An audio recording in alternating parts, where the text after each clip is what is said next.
Hi everyone, welcome. My name is Shirley.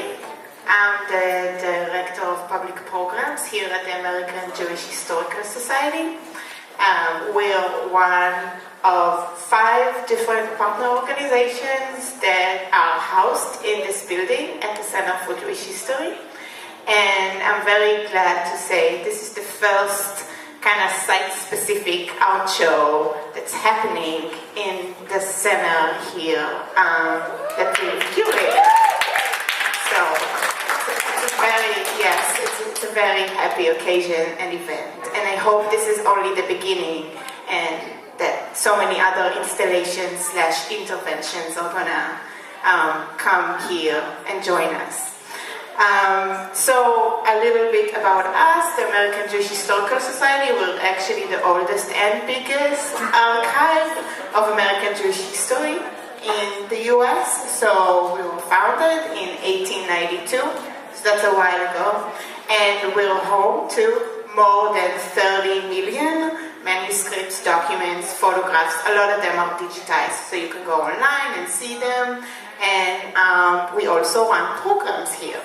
And really a diverse array of programs. And tonight's program is very, very special, and it's very special to me, but it's also just very special and groundbreaking.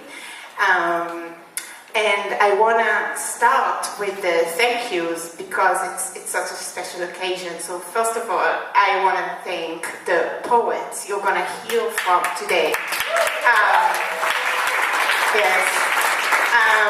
In these times, I think it really takes a lot of kindness and generosity to want to come here and offer voices and words and presence, right? So really, thank you. You're my community, you're my immediate family here in this country, so it's been such a pleasure to work with them. Especially, I want to acknowledge that we have a visitor here, all the way from Tel Aviv. Well, Shlomi? Did you? He just left. Here's Shlomi. Hi, Shlomi. Welcome. Shlomi arrived last night. This morning he tweeted, "Hi from New York, from your Yemeni brother, Trump, you lose." So thank you, Shlomi, for the post. We're going to hear from him later. I also want to acknowledge that we have Sami Shalom Shitrit reading with us here tonight. Sami wrote a lot about the Mizrahi Black Panthers in Jerusalem and how they were inspired by the Black Panther Party in the US. He's going to read poetry as well. And of course, the biggest thanks, I want to thank Ido Michaeli for this installation, for the amazing tapestry, for the video, Daniel Goodman, also the editor of this video.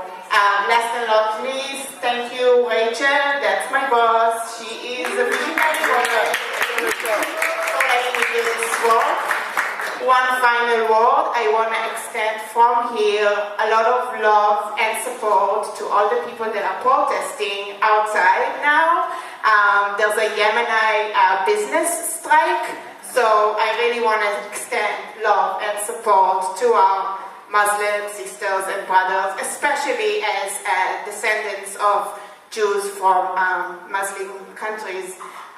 So yes, just needed to be said. So much for coming, for being here, and we'll see you later. Okay, Candice, please.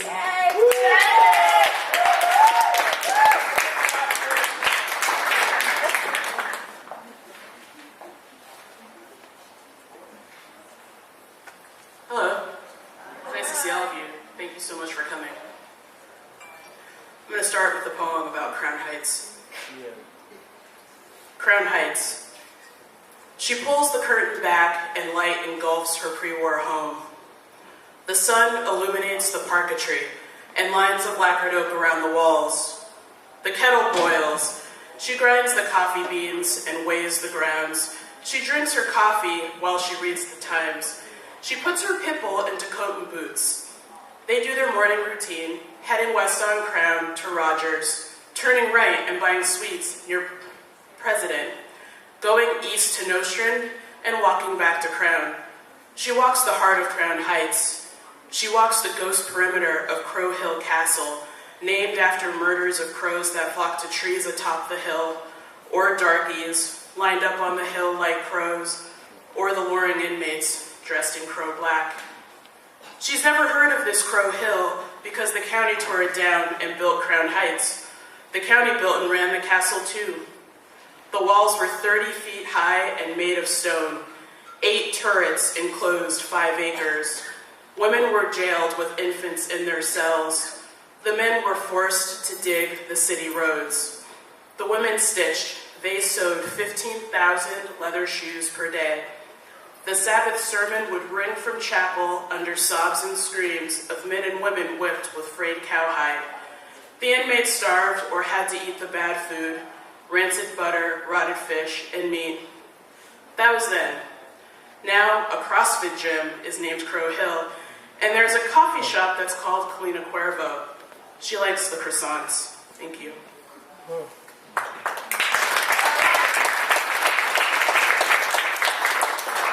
So people usually have a lot of questions about that poem. Yes, I do have a pit bull that I do frequently put into coat and boots to walk outside along the ghost perimeter. I read that poem first because Ido and I, it turns out we're very similar. He created the tapestry by looking at a 1902 article, and I actually found out about Crow Hill from a picture on the public library website, and then I found articles about it from the New York Times. And the reason why I'm able to write about it now is because there was a man who dissented from the public view. He tried to get the castle torn down. He tried to get the person in charge put in jail, and he talked about people being whipped and people being forced to work and all of that. And so going through the process of writing that poem taught me that dissent is very important, and that part of being a dissident is filling in all of the erasure that's happening. So this next poem I'm going to write, it's actually a bop. A bop is a black form of poetry. It was invented by Affa Weaver. It's where I met Jason and Michael, who are also going to read tonight. And the interesting thing about the bop is that typically it has musical lines in it, so I'm actually going to sing, even though that's rare for me. So this is Bop for a Black Man Caged in the Congo and the Bronx. One pygmy patriarch or chief, one adult woman, preferably his wife, 2 infants, a priestess, a priest, the president of the National Geographic Society pins a wish list of human exhibits for the World's Fair. He admires 2 Botticello boys offered to the Smithsonian. I believe I'll go back home. Lordy, won't you help me? A missionary leaves New York Harbor for the mouth of the Congo. He carries 80 cases of black powder to hunt the healthy among Mbuti peoples mutilated by Leopold's slavers. In Basango, the Christian captures a soul, christens him Otabenga on the ship's manifest. The press calls him strange little African Artiba, Otobang, Otabang. I believe I'll go back home. Lordy, won't you help me? 40,000 New Yorkers mob the monkey house each day. They jeer the khaki-suited man around the Bronx Zoo's walled gardens to the chambers of the American Museum of Natural History. 10 years later in Lynchburg, before he fires a bullet through his own heart, Baptist brothers hear their dear Otto sing, I believe I'll go back home. Lordy, won't you help me? Thank you.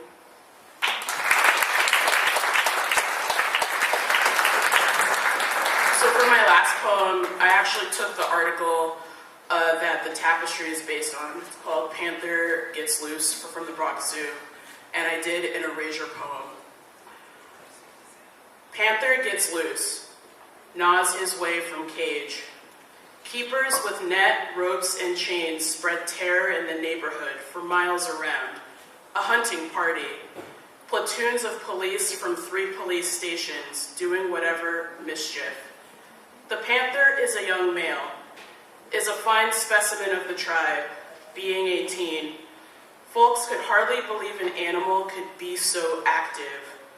The handsome brownish fellow had evinced desire for freedom at times, had never made any wild breaks, had seen captivity all its days. There had been no thought of the panther's teeth in the building of the prison. Shouts of laughter, joking, merriment, and carelessness suddenly changed into fear and dread when the panther liberated himself. Thank you.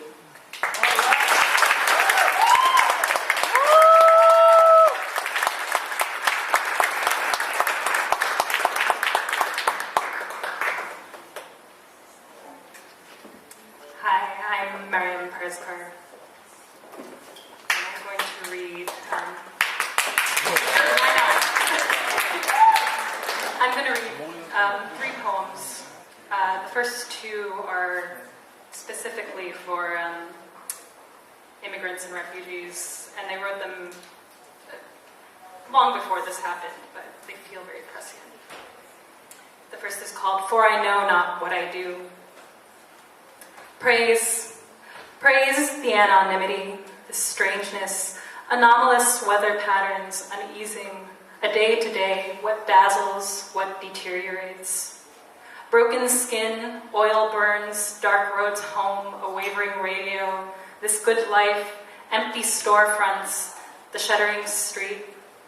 The tempestuous, the shot that knocks us to the ground, tattered flags on wired branches, papers and last names, 3-part inventions, all our interpreters, all the bones, what we leave in the boundary.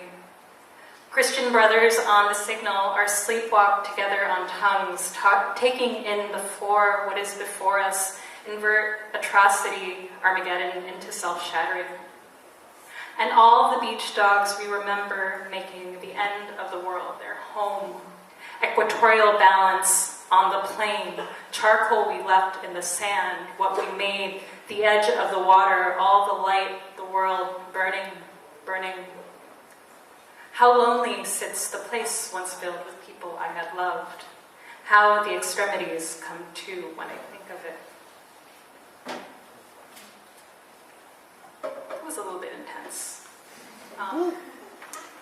They get a little freer. The next one is called Homeland, in response to advertisements for a certain TV show in the New York subway.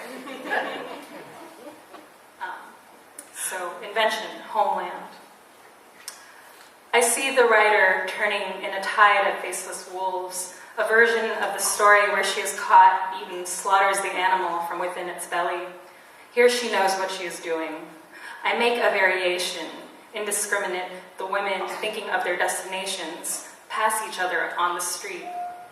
Head first, I run down the path into the direction of the sun, grateful for my anonymity.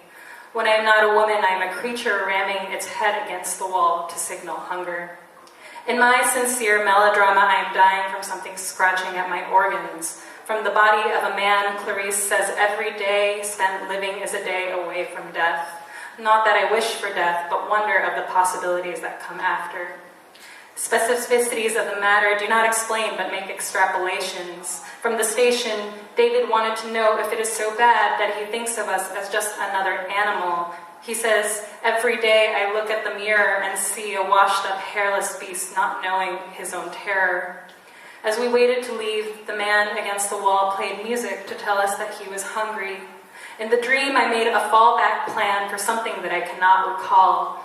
And the plan was a feedback loop made from letters floating in space. In the loop was a song, mnemonic, a memory anniversary for something I could not recall past the moment right before I awoke. Adversarial is the memory, my revisionist take on matters. How it must be to locate the coherence of what all hangs in what we breathe. In another version of the story, it is the wolves who depart from the plate that guts them alive, harming no one in the process. In another version of the story, nobody misses anything that happened before the revelation. Running into the wall of the sun, I disassemble my pieces, taking on a multiplicity of time.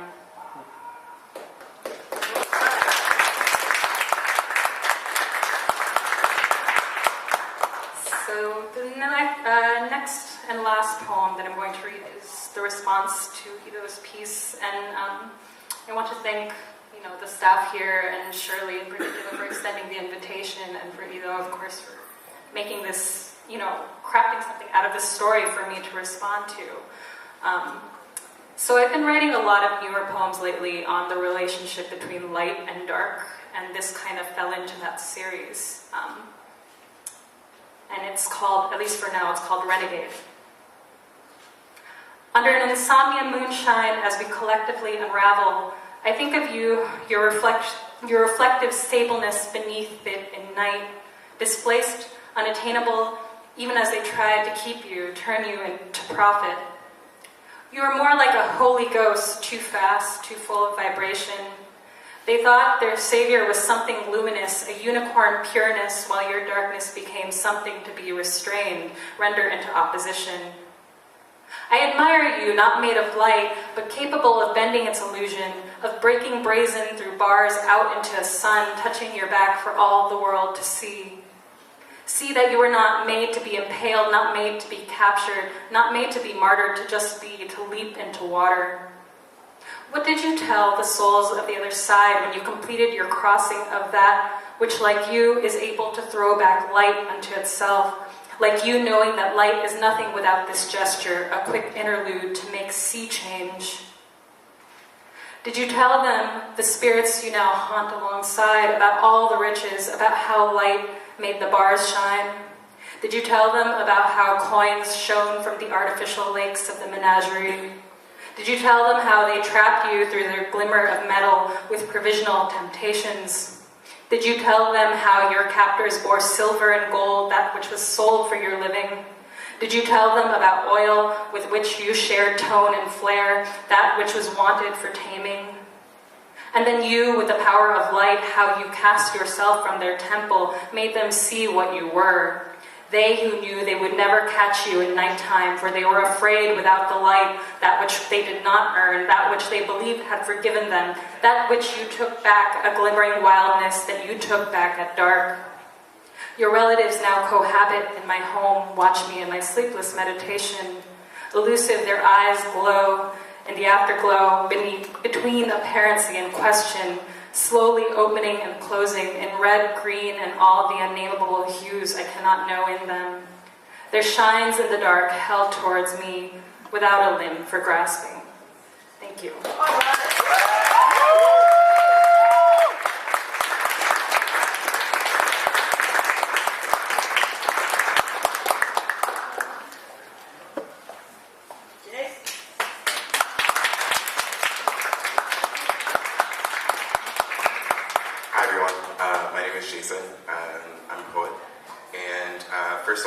Started, I want to also thank Shirley for her amazing work in curating this wonderful event. I was just telling her that I went to school around here, and I passed this building probably every other day, and never knew that this was here. So this is a really wonderful moment for me, and also thank you, Ido, for creating this amazing work. I'm going to read 3 poems and then get out of your way. So the first one is. I've been thinking a lot about animals, funny enough, so this piece is thinking about another piece of artwork that involves an animal of sorts. This is called They Look Like Wings If You Squint Hard Enough, considering Deanna Lawson's As Above, So Below. No one asks what I mean when I say the word nation, budged out of a metaphorical kink, counting steps away from surveillance.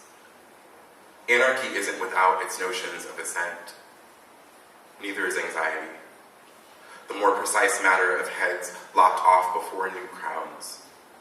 A considered decency in smaller circles. I've learned exuberance is one way to sell a sorrow.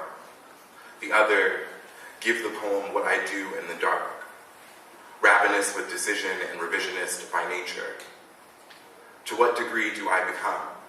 of suffering or otherwise. To what is ambition owed? The lyric remains the lyric whether or not you're saying much. In this way, I've been lucky. If we dared to take the flash off, splatter the facade clean, we'd see a politic or pig on canvas or cutting board or charcuterie, form lost to a focal point, somehow bracketed by solace. If I remain, what?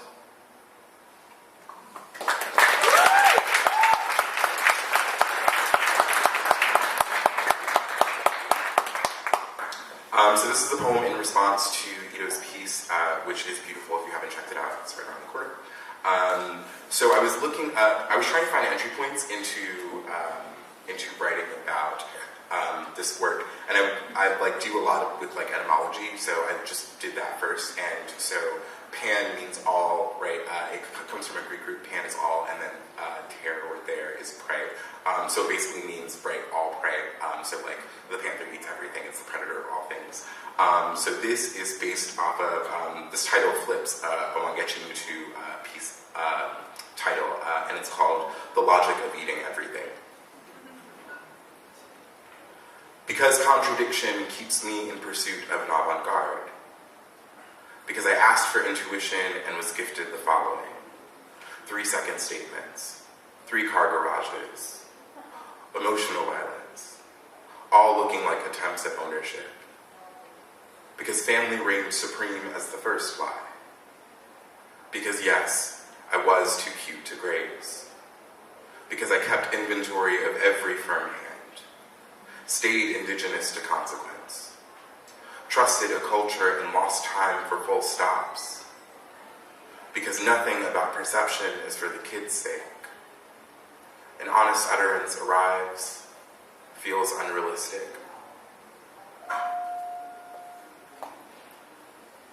And then last poem. I've been thinking a lot about, has anyone seen Paris is Burning movie? Yeah, okay, good, right. The rest of you educate yourselves. I love you still, but educate yourselves. So I'm thinking a lot about, when you see the movie you'll understand why I'm thinking this, but I'm thinking a lot about cages in like the metaphorical sense, right? Because America is kind of going nuts, as we all know. And so this title comes from a line from Paul Celan. This is, "My yellow-haired mother did not come home for Venus extravaganza." Sometimes it doesn't need to be interior. Certain years remain caged by expectation, while yet another woman finds time for a manicure. The work that won't cease is pretending it happened. I feel a mist element of allure unfurled, eclipsed only by a lament. When the fire became archival, everything about order was delicious. This is important to a narrative. I want most to be naked and luxuriously lifelike, maybe arrogant, exact like a man with a feeling. I am fortunate enough to make for great television, my moral fiber reading as less than ambitious. I have to please the devil somehow. Thank you.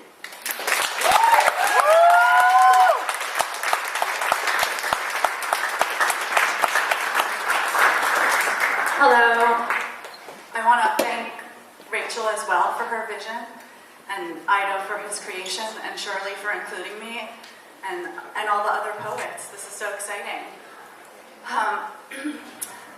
The poet Linda Gregg gave me a gift. It was a 1960s Swiss cheese grater called the Much Better Grater. And at the time, my mother was dying, and it was kind of too painful to be inside my body, so I thought it would be fun to write a poem about something outside of myself. I like quantum physics, so that's included in here.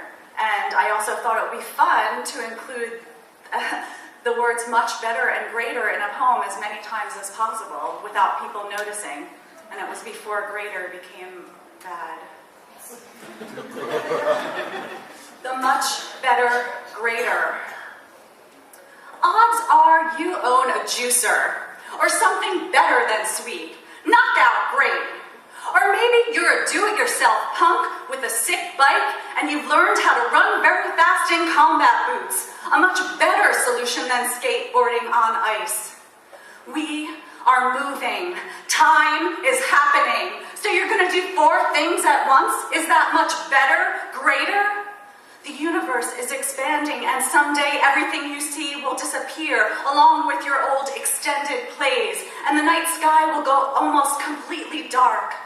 The universe is greater than us. We're just in it, a speck with a better voice than most. We're louder because we're shouting, much to our surprise. Things that move apart faster than light can't ever see one another. Light from one never catches up to the other. Better, greater, faster, moving. Or maybe you're standing still. And the light so fast you're left in the shadow of one who is much better, greater, or faster. A hurricane lost its path and carves a much greater one, faster than even it can complete. You're competing with yourself to move to a much better, greater place with hundreds of pine trees, more space for your pets, more for your peeves. Maybe you'll throw out that juicer. You're on the move. You don't believe in juicing anymore. You found green powder, kombucha, coconut milk is much better for your delicate digestive system. Now you're getting phone numbers in traffic. You can eat chocolate again. Your posture's better than last week. You've lost it all, start over again, or maybe just cut out the crap that holds you back in the first place. You're much better, greater. You're organic, which is better than natural. You have no web history, which makes you greater than everyone who has one. Being anonymous is the new famous. No one can compete. No one knows what you do in the glow of your own private moonlight. This is your forest. Someday the trees will become books filled with your philosophy. If all the trees become books, will there be anyone left to read them? Will all those books make you greater than someone with only one book? Someone like Thomas James who died before he could write the next one? The earth has taken on terrible proportions. Honeybees are dying. Scientists can't figure it out. Maybe the bees should gather green powder, a double whammy of health. Spirulina honey will be better for us than clover honey, and maybe we'll no longer worry about pre-internet nostalgia. Maybe we'll gain superpowers without the annoying side effects. But science ruins it in terms of being superhuman. We don't listen to science, though. We still want to be much better, greater. But when we perform our flying trick, our telepathy or superhero stop, our brains crash into the front of our skulls.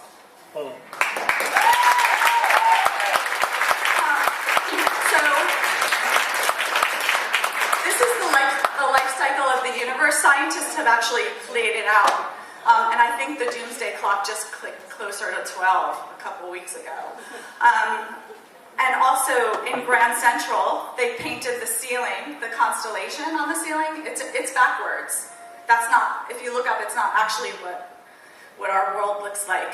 But when they cleaned it, they left a little tiny square of cigarette smoke from everyone who used to smoke in the terminal to remind them what it looked like before it was cleaned. The life cycle of the universe. If you gaze long into an abyss, the abyss will gaze back at you. Nietzsche. We paint the constellation on the Grand Central ceiling backwards and keep one residual square of soot to help us visualize dark matter.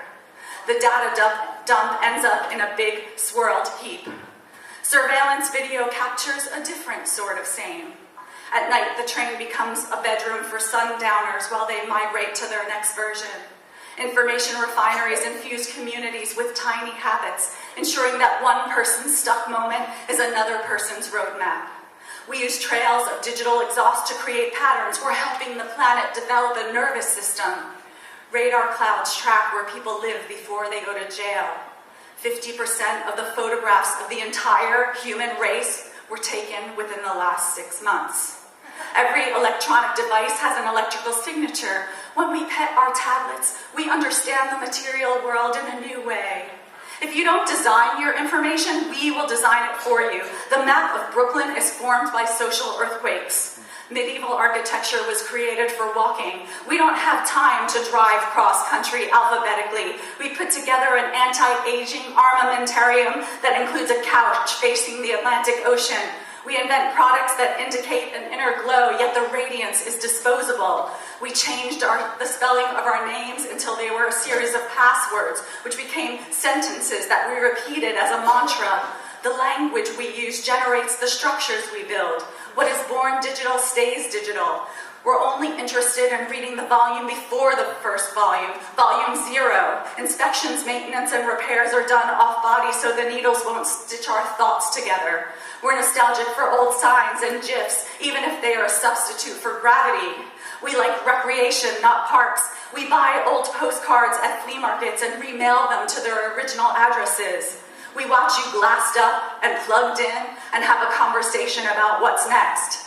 You choose not to look up, and we choose not to interrupt while we record your patterns.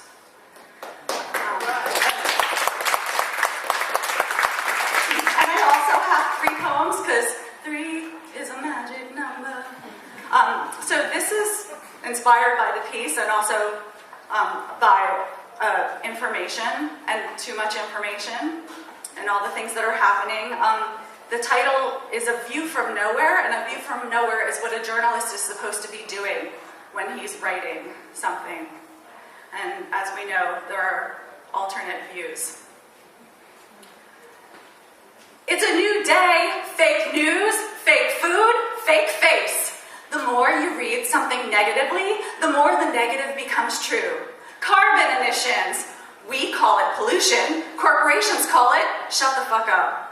Made in China, made in Taiwan, it's the same thing, right? All I know is what's on the internet, and Google is God. It guessed what I was searching for every time. Urban camouflage, freestyle foreign policy, corporate umbrella, Mazel Tov cocktail, how to build a fallout shelter, too big to fail, Black Panther escapes from the Bronx Zoo and swamp habitat. The American crocodile's teeth are visible even when its mouth is closed. A crocodile will devour almost anything that moves. There are thousands of crocodiles in Florida.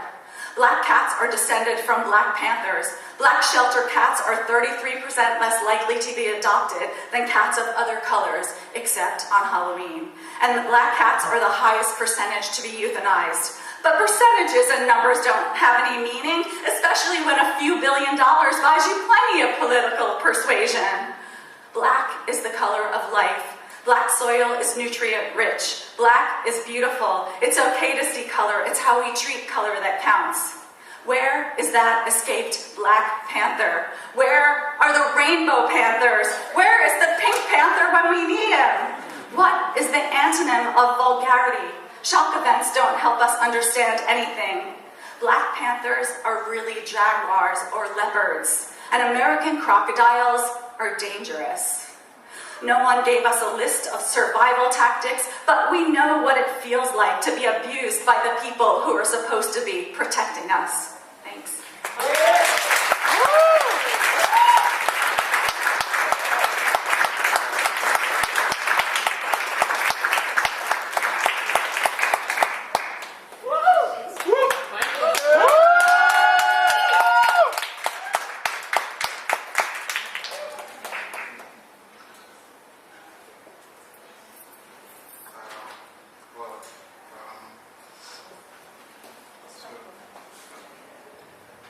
Thank you. I have 3 poems, but this first one is about the panther. It's a response to the piece. So it's just called Panther Sonnet. But long gone from that cage, that zoo, those Bronx bars, now you, gone down into the river, come up like the moon, live on in these Bronx bars.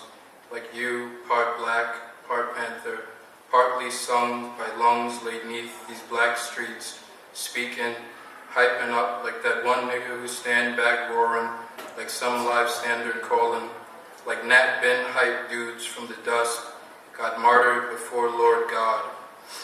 And you gone, passed up in air like soot. I go with her to that same place you was, when you were here, and we stopped at the foot of the tiger's cage. She points out the pausing moves it makes, pacing round the cage. I hope to God, or her brown eyes, that you, got soaked. And this is the second poem. It's called The Moon. Light on the flesh, moonlight will split a river in half like heaven's here. But all it means right now is that you sleep somewhere the moon is nowhere near, where sunlight on your flesh divides the water from your skin, brown as the earth, that if God hadn't glassed us in from the moon, these liquid souls, when the high moon rose, would be like tides tossed, and we, like all things spun and kept by filamental breaths, would break, like shadows that seen the sun, when crossing bridges by tunnels, if not for love. And this last one, it doesn't have a title, but the theme is similar to the other ones about freedom. The night, an anchorite of ash and soot goes discalcid over the stars, and tears from eyes and heels, the alabaster blood of old and dying sons, salt-struck like Lot's wife when she turned from ordained flight to see what crease-browed cavemen saw spurt from the bones of earth instead of blood and called their God. The stars surveyed her eyes. Those rickety arcs go rickshaw with light still leanly lurches through canyon night, collapsing at her sight like stars that leave whole heavens dark, leaving an emptiness as certain as the breath left on glass screens or moonlight burning. Our burning moon that molts into a sun that gathers all the dead sun's white light into an orange bundle that scythes us out of sleep like kids at Christmas, up to ask, is that you, palely passing in the dark to that lone star over the bloated parcels of the sea? Is that you, my love, or the moon, or God? Thank you.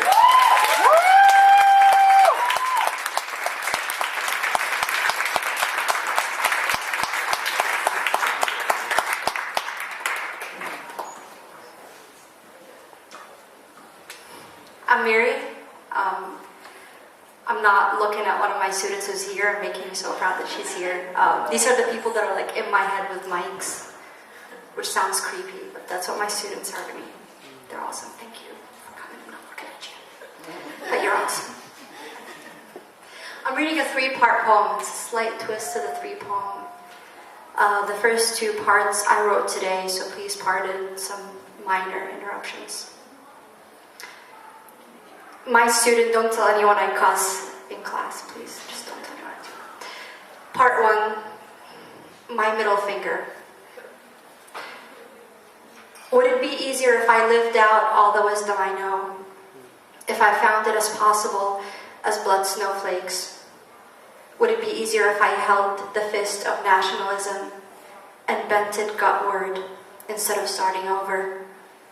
Would it be easier if I claimed the particular bitterness of being curfewed and curfewed and curfewed as synonymous with jailed, captive, solitary confinement? Would it be easier if I cried publicly as non-refugee? If racists in Florida, in New York, wore uniforms? If Egypt was banned and all its disappearances freed? If geography was as flimsy as settlers' imagination? Would it be easier if I found my ethics impeccable, references and footnotes with perfect hairless toes? Her song was screech of subway, nails on chalk, calluses of string instruments. Would that be easier to sing? Her color was hair of sandstorms, testosterone of ghetto, nick marks of books on the social life of skin. I don't bring up the book to my lips. I don't bring up the book to my forehead. I touch my finger to my lips and rub the book. I touch my fingers to my forehead and touch the book. Then I bring the book up to my lips. I bring the book up to my forehead. I touch my fingers to my lips and rub the book. I touch my fingers to my forehead and touch the book. I touch another book, and another, and another. A most queer celibacy for childless children. A most slutty piety for ravenous repurposing, Yasin, Yasin, and the print machine? Would it be easier if I interrupted this new world water, etching dents on its lips with my pious middle finger? Part 2, Orange Moon. Her song reeks of ancestral relicism as a death aid erasure, standing on podium with muddy gloves, her self-care skin beneath salty with promise of DNA that died, and badly, absently alive in her survival. I want to blame her for finding herself so needed. I want to blame her for the collaboratory illusion of growing out of things to win. I want to blame her for no goddamn reason, for my not being her, for making me want that. I want to blame the Christian within Christian within Christian project of splitting statements, the secular and the religious, and I'm choking on our pollen. I want us to contaminate the book with marginalia, because there will be dogs that bite. Paul offered up to you. There will be posthumous ancestors, there will be beating hearts, loves yet unnamed. There will be posthumous ancestors forgiving her and me. There will be broken bones as resilience. There will be broken treaties as treaties again. There will be sulfur and brown sugar makeouts. There will be bourgeois cleanliness and printouts. There will be deadly hungers yet unnamed. There will be resistance and more than resistance. Longer nails on seen flesh and mothering skin moaning. There will be children adopted into boring wars. There will be pea-stained uniforms. There will be languages and Sufi breaths. Stench of fast, fire of words, tinder of absence of words. There will be orange languages, cannibal and creative. There will be harmless and harmful texts, littering the phone like sequins, until I hit delete before I go join her, to maybe die, to maybe hug her, to maybe blame again and again, to maybe undo all this oppression, knead myself into our wider marginalia. Part 3, just come over at 9 p.m. This was written a day after the third debate between Clinton and Trump, after which it was reported that they did not shake hands. It was big news, shake hands. Today my friend says, yeah, we complain about how difficult it is to do our work, but together we say in context. What do I know of the life of a scholar? Watching eyes like cameras reading me back.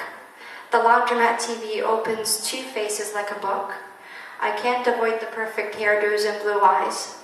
Ducked behind book defer intention and entanglement that might as well be silent until war is declared. Prepare for silenced with silence and scholarly license or labor. Prepare for past revolutionary lyrics whose time may have passed. Prepare for the ticking bomb of a reframing, morning's afterbirth.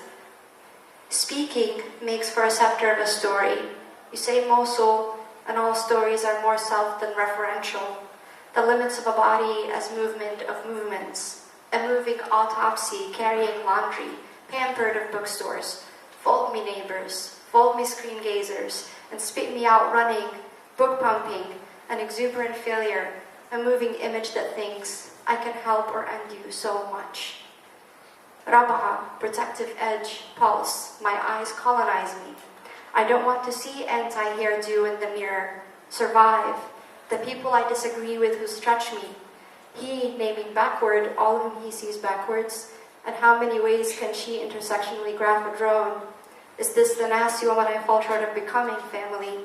Is he the pout into whose descent I fail to nest, I fail to teach, gripping bookworms ringing beneath my sweaty brow? When did a book of faces become my questions, the genealogy of Facebook?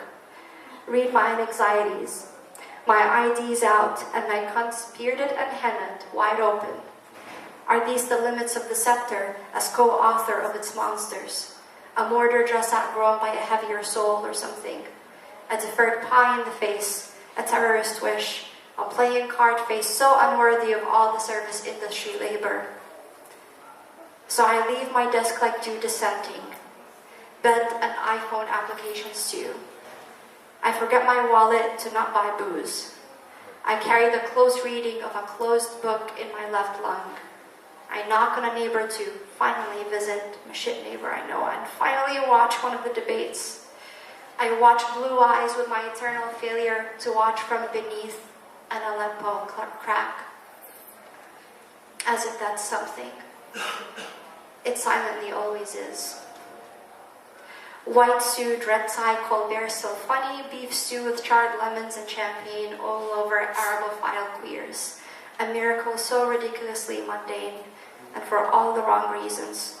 We laugh at how two liberations never made it right.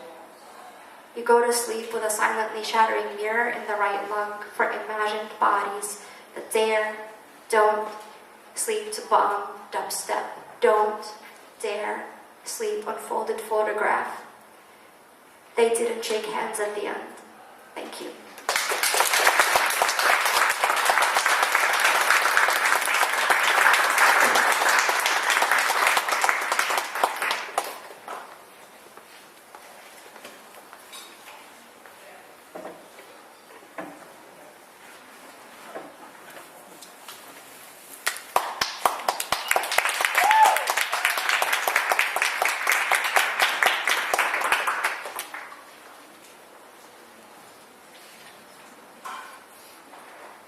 Hi everyone, my name is Velina and I'm not sure how many poems I'm reading, but thank you for having me here.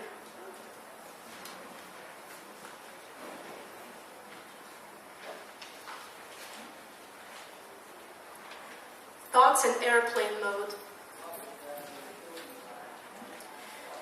In Eastern Europe, people still clap when the plane lands. I like that. I don't like when in Prague, at the airport, they say, "Oh, you're from Sofia?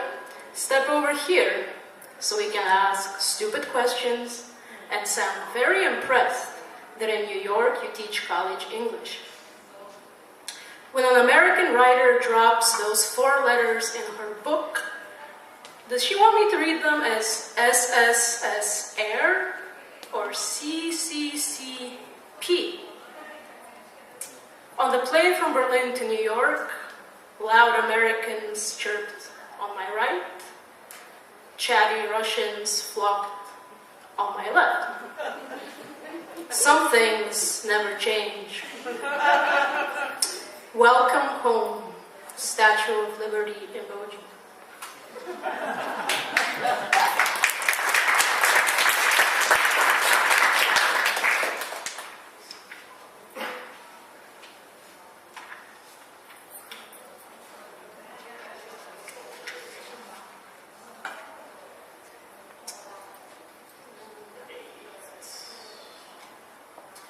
Berlin. My friend Mike writes, "I love Berlin. Too soon, I know." So I respond, "What's not to love? A ruined city risen out of hot and cold, wars forgotten, not, but trauma silenced, rents are free. Artists' playgrounds marked by sandboxes of coke. Who pays for this? I wonder. Eating burek served by hospitable Turks, I feel at home."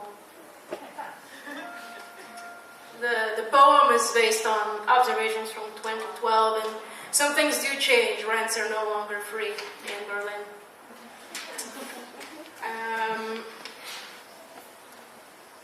Speaking of my modest, not even response, but let's say line and conversation with Candace's poem, one of them. Market rate coffee costs $4.50 per cup. "Welcome to the neighborhood," says the old lady who just yesterday paid 75 cents for the same cup of coffee at the same crappy counter. Her hospitality met with blank stares, a foreign concept to this wave of barbarian invasions. Before they arrived in Crown Heights, there weren't coffee shops, but there was the Starlight Lounge, where Sunshine hosted karaoke Thursdays, and where Black queers found a home from 1962 to 2010.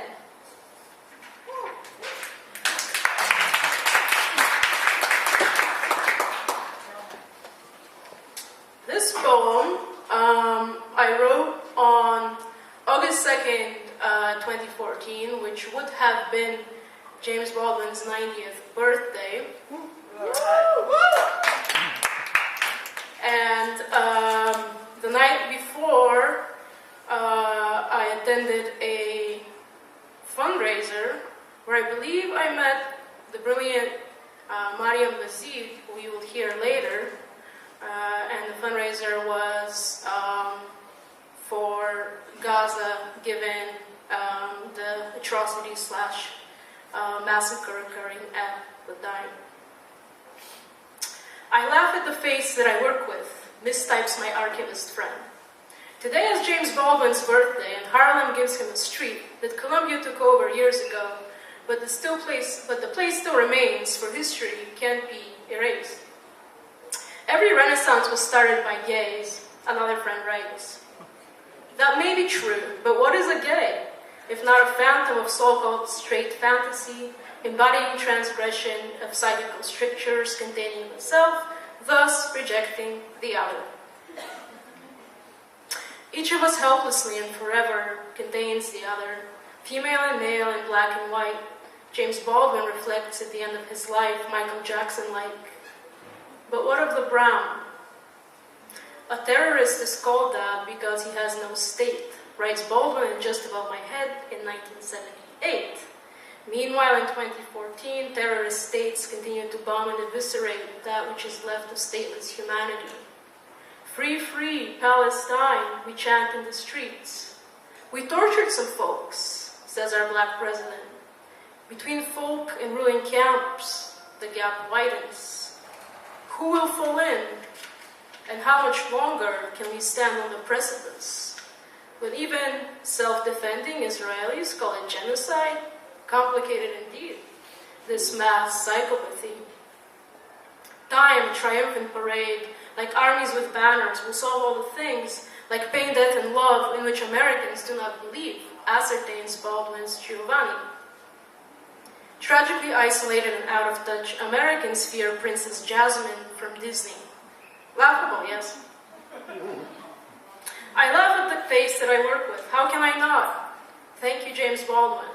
You've given us hope that thinking, feeling people can end a nightmare with love, if not face it with laughter. I don't believe in this nonsense either about dying, a luxury you can't afford. So let's end it now.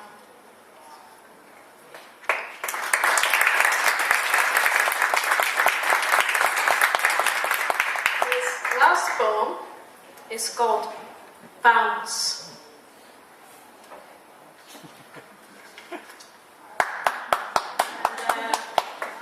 This is Mali, and I wrote it for her. Black against a blunt black background, a Black Panther ready to pounce in the night. Small but formidable, cautious but fearless, she keeps vigil while we sleep, researching every corner we have long neglected. Hyper alert and aware, no sound escapes those upright ears. Designed to take everything in, she creeps around the floor plan, owning every square millimeter of dust, hardwood, tile, and grime. Cats are clean animals without fear of dirt. Humans the opposite. Pounce on me, Panther. I want to pay attention, like you. I saw you for the first time when I quit Facebook, even though we'd known each other a year. I felt your presence, your grace. And I see you turning your back on me each time I face the digital screen. The virtual world isn't for you. You're in touch with other dimensions. You know who killed Laura Palmer. These questions bore you. You are so far beyond them. You sense movement on multiple planes all at once and have no time for aggressive, oversized human animals, for only you know how many lives you have, and more likely you measure time in a way that escapes our narrow conceptions.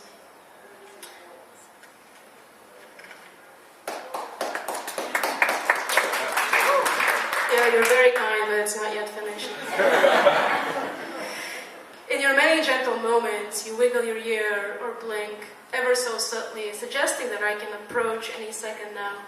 Anytime I'm ready to be with you fully in this world and in this life, that we can abstract ourselves from our common captivity, our mutual stuckness, and feel the reverberations of traffic outside, which is neither coming or going, but merely passing through. Thank you.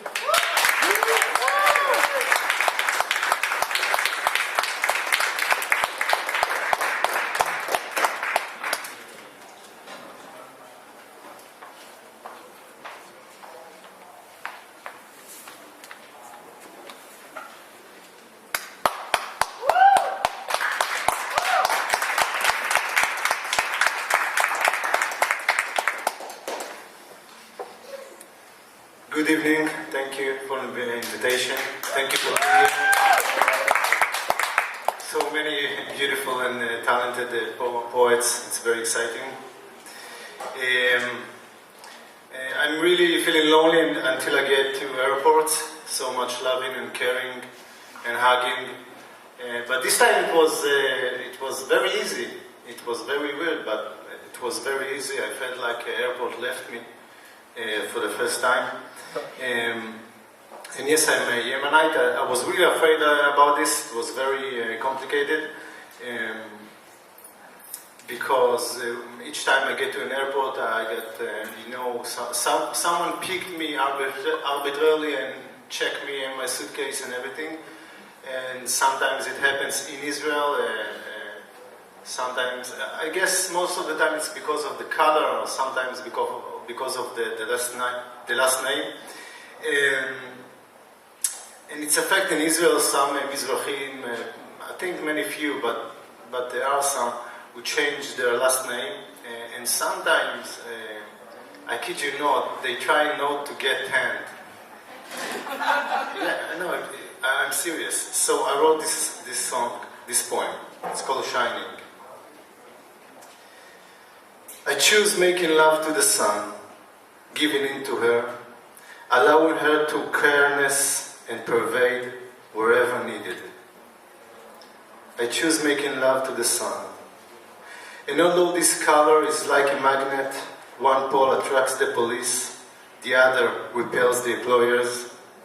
One pole draws me to the Middle East, the other pushes the academy back. And although this color makes security guards empty my pockets on the table, and racists empty the pockets of their hearts and throats on the pages, still I prefer making love to the sun, allowing her to tan and justify my feminine name more and more. And the more she's based on me, the shinier I will get, more than I can ever be in this country, in this lifetime. And the darker she'll make me, the indictment I will be harsher. And I love come across the bodies and hearts on this land that make love to the sun, my people. And those who strip down their father and their mother, their origin and their tongue, but cannot have making love to the sun. So they hollow that death that stuck to them is merely rust. Still I prefer making love to the sun, because she belongs here, and yes, so do I. Thank you.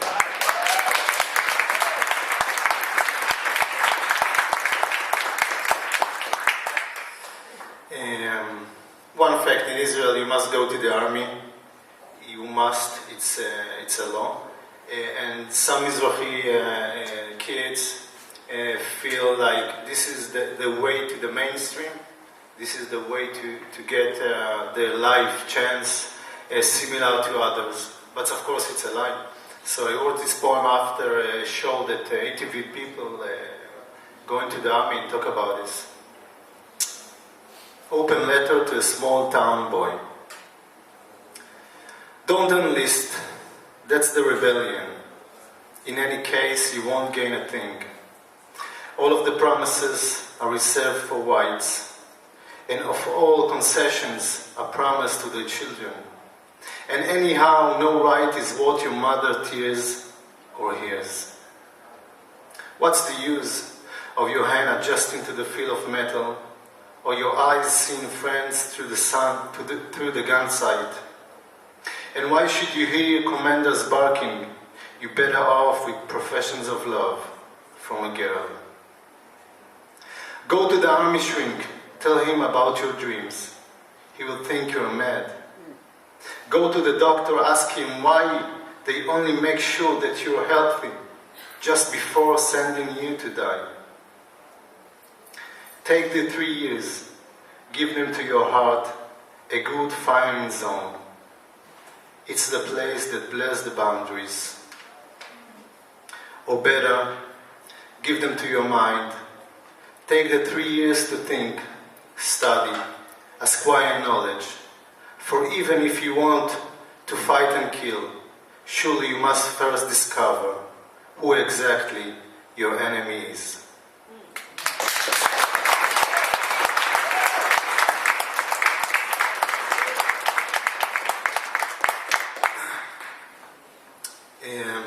This one I wrote, inspired by Ido's great work.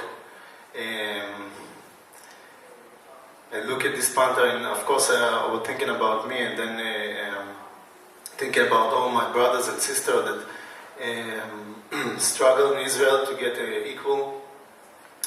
Thinking about some names I think you don't know, like Shimon Yehoshua was killed in Kfar Shalem in the 80s, and Yaakov Jarafi was killed by police in the 50s. So I dedicate this poem for them. I have 2 black panthers in my eyes. They can't look. I have Black Panther in my chest. He can't love. I have Black Panther in my mouth. He can't speak. I have Black Panther in my pants. He can walk without a leash. All of my body is full of Black Panthers, each hair. She looks at you like a panther. She jumped like a panther. I still can't tell if my body is a continent or a zoo. But believe me, it's not a panther. It's just a cat. Thank you very much.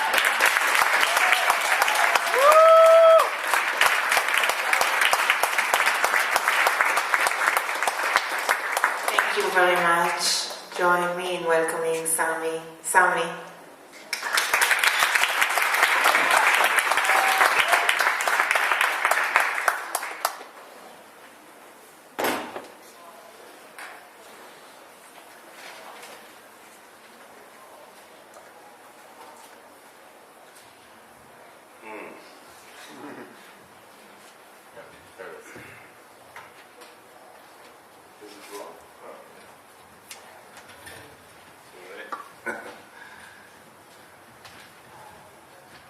Hi, good evening. And thank you so much for having me. Beautiful poetry, so much beautiful and young poetry. And well, the poets were not introduced, and I'm sure I just want to introduce someone, only the one I know, because he traveled so far, Shlomi Hatuka. He just read beautiful poetry. And I wish you read in Hebrew, because the sound of it is very important. Because we are dealing with the Black Panther, Ido, beautiful work. Although your Panther is a little bluish. Maybe that's how he camouflaged in the water, in the river. But and it's about the Black History Month. I don't like history so much in that sense that we archive stuff and sometimes forget about them. And I was asked to say a few things about the Black Panther movement in Israel that was inspired by the Black Panther movement in the United States, adopting their name, of course. And, well, there's so much to say, just really briefly, few things. Maybe the lesson to learn. If you want to read more about it, there's a big chapter in my book, Intra-Jewish Conflict in Israel. White Jews, Black Jews. Available on Amazon. Don't buy it, really. Go to the library. It's too much. But really, the one lesson to learn from that movement, and any movement, you know, that we shouldn't forget about those struggles. It's not over. I mean, when we say the Black Panthers in the 60s, 70s, or the civil rights movement in this country, the feminist revolution, it's not over. We write books about them, we make movies about them, but here we are again, and we have this history brings another opportunity or call us back to the streets, and this is what we have. This is the arsenal of struggle. We have those discourses that were developed by so much sweat and blood and struggle. We have so many examples to follow.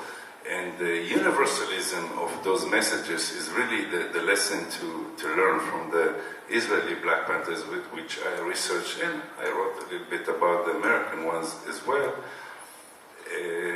That, you know, we say oppression is an oppression is an oppression. It doesn't matter where you go, where you travel, and if you believe it's wrong in this land, it's going to be wrong when you recognize it, the same place, and it's the same struggle everywhere. And today, I think we should thank the guy in the White House now, gathering us back and bringing back everything we forgot maybe, but we didn't really, and we have a lot of work to do. Hopefully it's not going to be that long. So, it's not that different in Israel.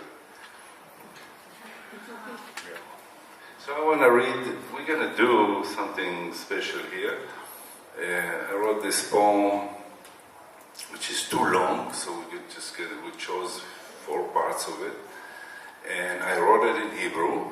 It's called the Kasida LeMahmoud Darwish. It's actually a poem I'm writing to, it's up there, to Mahmoud Darwish. It was written in 2007, before he passed away. And so I wrote it in Hebrew. It was translated to Arabic by Anton Shamas, a poet, Palestinian, Israeli, American for many years. And it was translated to English by Dina Shunra. And and the Hebrew was published after the Arabic and the English were published. And I'm going to read the Hebrew part, and Miri is going to read the English part, and Hadi is going to read the Arabic part, and I thank you both for doing this. So you'll get a chance to hear how it sounds in all languages. Oh, sorry, I take it for granted. Mahmoud Darwish, just shortly, was a Palestinian, still is, his poetry is eternal, a Palestinian poet, but you should say an Arab poet, because he was, accepted and respected and loved by all poetry lovers across the Arab world. And he's a Palestinian, of course. He's maybe the only Palestinian I know that went through every possible phase. He was expelled from his village in the Galilee in 48 and into Lebanon. I mean, they were chased out across the border, and they snaked through the border, they came back, and they were absentees for some time, and then they became Israeli citizens. And then he left the country for exile, and he joined the PLO, and as an intellectual branch that he carried out for a long time. And then he came back again after the Oslo Accords with the PLO back to Ramallah. So he lived like every possible status that, and he left us hundreds of poems, beautiful poems, many love poems, not only political poems. A poet that inspired me very much in many ways. So this is my first part of this very, very long poem, which I'm going to read in Hebrew. ציור ללא קיר, קסידה למחמוד דרוויש. זה זמן שרציתי לכתוב אליך, לא עליך, וגם עכשיו איני יודע מאיפה להתחיל, מאין אקח מילים מול מילות הנצח שלך, ואני עובר חולף בבתי שיר שלך, מולדת המילים מקופלת בכרכים דקים, של שירה שלאחרונה יהיה גלוי איתך, אני מתמלא בקנאה, לא קנאת סופרים, אלא קנאת גולים. כמה היא שלך, לגמרי שלך, אין לי מולדת כזאת, לא שבכתב ולא שבארץ, אבל אל תרחם עליי, לא זה העניין. הן בסופו של דבר אני הוא הרוצח, ולא יעזרו לי 1000 עצומות נגד הכיבוש. אני החייל, ההורג שוב ושוב 3 יונים בירייה אחת, וזה כבר עניין של הרגל.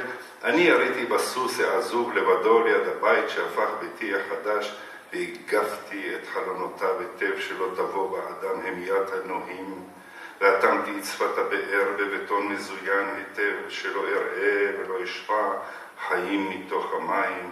ומה אני צריך סוס ערבי או סברס נצחי? לא תמצא סברס אחד לרפואה בחולות הסדוד.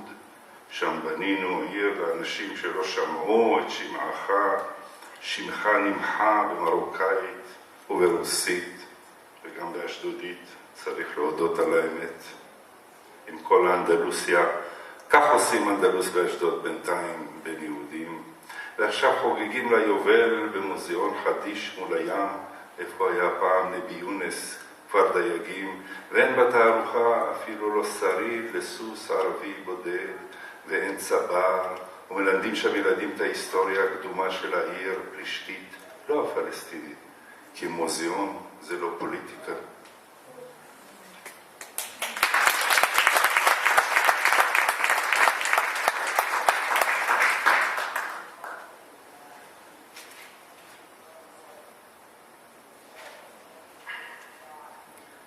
كنت مصيبا تماما فالوطن ليس حقيبة، وكنت مصيبا تماما فالوطن حقيبة حقا. كما يشرح اليهود ذلك في المطار، أتصعد الطائرة مع وطن بأسره داخل حقيبة مشبوهة؟ إن في ذلك عدم مسؤولية من الدرجة الأولى. تعال جانبا رجاء. أنا المفتش الأمني الذي يرتدي ثوب المثقف المزراحي ويبحث دون جدوى عن وطن متفجر داخل حقيبة عربية. وقد قيل لي إنك تتقن تمويه القنابل في عمق الكلمات. وأنا كل كلمات الحب والعذاب التي كتبتها وسوف أكتبها، وتلك التي تدق على صدغي والتي لن أكتبها. كل تلك الكلمات لن يكون فيها خلاصك أو خلاصي، ذلك أنني في حياتي إنما أجسد موتك. أنت تختنق لأنني أتنفس، أنت تجوع لأنني آكل، أنت مقيد لأنني طليق. سجل: سلاسل قيدك جناحان لي.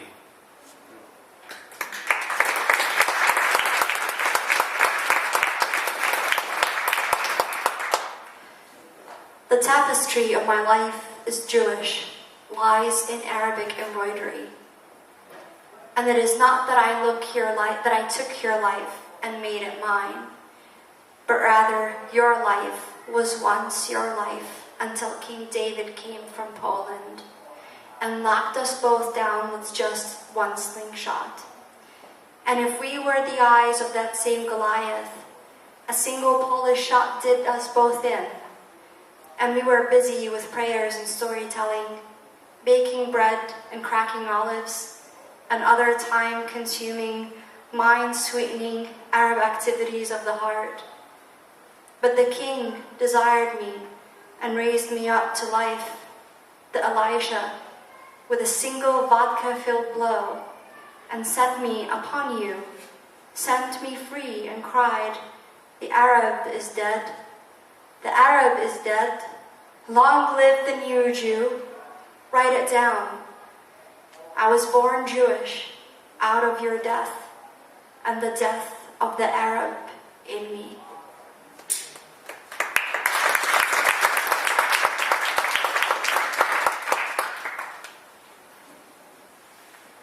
This last part we're going to read it's short, so in three languages. We'll start with the Hebrew, then the Arabic, then the English. ביום ההוא שלא יבוא לעולם אקרא מעלי את פני המסכה חסודת הפנים והנפש ואהיה מה שאהיה, מי שאהיה יהודי בלי יהודים, ערבי בלי ערבים, מזוודה ללא מולדת, מולדת ללא מזוודה, צייר ללא מילים, משורר ללא צבעים, קיר ללא ציור, ציור ללא קיר. في ذلك اليوم الذي لن يأتي إلى الأبد سأمزق القناع عن وجهي، قناع عذوبة النفس والمحيا. أصبح كائنا ما أكون، وأيا من أكون فسوف أكونه، يهوديا بلا يهود، عربيا بلا عرب، حقيبة بلا وطن، وطن بلا حقيبة، رساما بلا كلمات، شاعرا بلا ألوان، جداريا بلا جدارية، جدارية بلا جدار.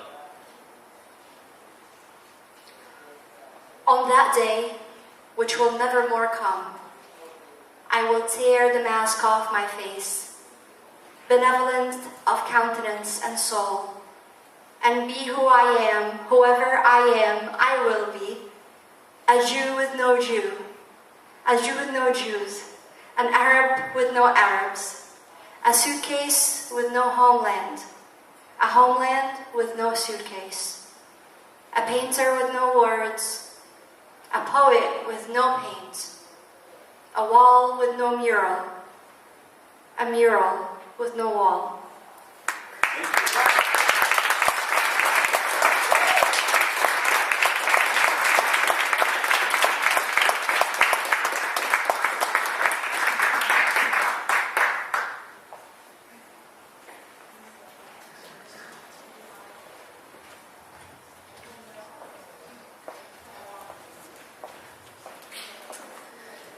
Hi everyone, I'm Mariam. I am singing other people's poetry today. I'm not reading any of my own because I'm selfless like that. The first poem, I'll tell you a little bit about this. I feel that they are related to the tapestry and the sort of theme of the evening both. The first song is from Egypt and it was written by Naguib Surur. And I believe the lyrics are appearing in English already, right? Yeah. Okay. Oh, it's the, yeah, sorry, the orders. Oh, it's the Nile first, yes. So the first song is from Egypt. And what it does is that the poem took a line of a song that was supposed to, like, Egypt is famous for actually having commissioned a lot of songs by our most famous composers and poets of the time to make us all feel like everything was going okay. And so what this poet did was take a song, I believe, from 1919, that had those first few lyrics, why is the Nile laughing while I go and fill my water jugs? And so he takes that sort of idyllic imagery of beautiful Egyptian countryside life, and says, actually, it's not okay. The Nile is not laughing, we are not happy, our country is being stolen away from us in front of our very eyes, and we're not going to keep singing the same happy songs and pretend that everything's okay. So this is the first one. And Hedi, who is the wonderful Arabic poet orator from before, is playing on oud. Thank you, Hedi, for joining me.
أمواج الحرية بتلمع شاف جوا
was amazing.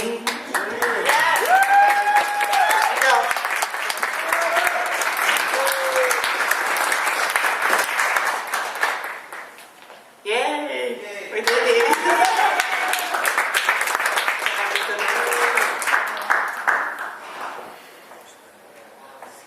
I'm so excited. I want to cry.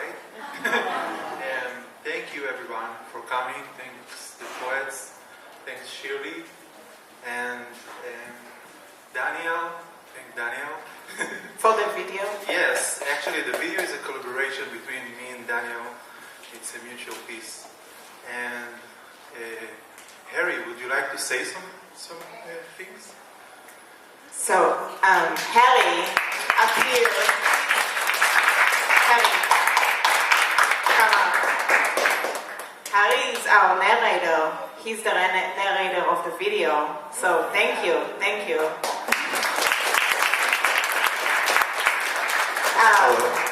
Besides being an amazing narrator and actor, you were also a volunteer in the breakfast program, right? Of the Black Panther party. So you promised us one little story to end with. I was telling Ido my Black Panther liberation story. I'll be brief. In the 1960s and the early 1970s, I lived in the notorious Haight-Ashbury in San Francisco. And I had a job at a church playing for services. I was a saxophonist. And it was Glide Memorial Church. And the church gave services for people who were really living on the edge. I mean, really on the edge. I mean, ex-convicts, alcoholics, drug addicts, transvestites, gay people. And Reverend Cecil Williams, when he gave his sermons, he didn't talk from the Bible. He didn't use the Bible as a source. It was like inspirational for these people who were really down and out. And they were very uplifting. And oftentimes he would invite guest speakers to come in. And so this one particular Sunday, he invited the chairman of the Black Panther Party, Bobby Seale. And I'm playing saxophone. And Bobby Seale comes into the podium.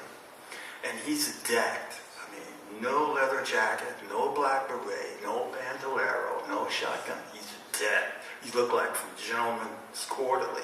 Suit was perfect, shoes are perfect, haircut, beautiful tie, beautiful shirt. And he began to speak. And I noticed he had his hands down at his side. And they were kind of cupped.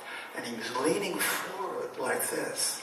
Now the congregation is basically out of it because of the type of people they were. And he began to speak about the activities of the Black Panther Party. He wasn't trying to convert anybody. He wasn't trying to enlist anybody. And he wasn't speaking really, no profanity, no allegories, no similes, no metaphors. It was just straight on it. And it was clean and clear. Even when he talked about the establishment, it wasn't vulgar or derogatory. And he seemed inspired. And I said, wow, where's this guy coming from, you know? And he seemed to be coming through him. And he was talking about all of the things that the Panther Party was doing, like food programs, clinics, taking senior citizens to shopping. And I'm listening to him. I'm sitting with my saxophone. I'm saying, well, you know what? Maybe the saxophone life, maybe I'm missing something here. And he kept talking about it. It's how he and Huey Newton used to patrol Oakland, California, and watch the police, how they stopped motorists. And they'd get out their car, you know, and watch the police harass the motorists, and the police would stop. And all these people, they were policing the police. They had all of these strategies, and they knew the law. They knew the ordinances. You couldn't trap them. You know, if it was 5 feet from here to the curb, they knew it. So after, in between services, I go down and I says, Mr. Steele, I got a car. I got a 1968 Volvo. This car is bad, man. I mean, it was made in a prime year in Sweden. It can do anything. And I like to participate in some of your programs, you know. And he he says, you're the musician, aren't you? I said, yeah. He says, well, can you get up early? I said, yeah, get up early, I can make it. He says, well, we have this food program where we deliver food for children in public schools. It's way out in East Oakland. I said, I'll make it, man. I'll get up, I'll make it. And I got this bad Volvo. So he says, okay, go meet this guy over in Oakland. His name was Bob Porter in San Pablo. And I'll go over. And they talked to me, and I said, look, man, I'll make it. And so for a semester, 8 months or so, I was part of the motor pool, picking up people, delivering food. And the whole experience, I must say to you, was very transforming for me. Thank you. Thank you so much.